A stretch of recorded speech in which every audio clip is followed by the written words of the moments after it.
రాకతో రాయిలాంటి నా జీవితానికే జీవం వచ్చింది. నీ చూపుతో జీవం వచ్చిన రాయే చక్కని శిల్పం అయ్యింది. చేయూతతో శిల్పం కాస్త నడకలు నేర్చి కోవెల చేరింది. నీ నవ్వుతో కోవెల చేరిన శిల్పంలో నా కోరిక కలిగింది.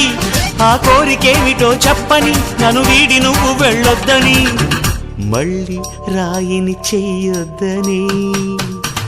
రపరప్పపారప్పారప రపరప్పపారప్ప రపరప్పపారపపారపరపరపరపర గమ గమ హంగామ మనమే హాయి చిరునామా పాత బాధ గదిని ఖాళీ చేద్దామా. 1 2 3 4 I say hey, I say hey, hey, take it to the top of the shoot, then you shake it all down, make your mind get free. Come down, check, sweet finesse.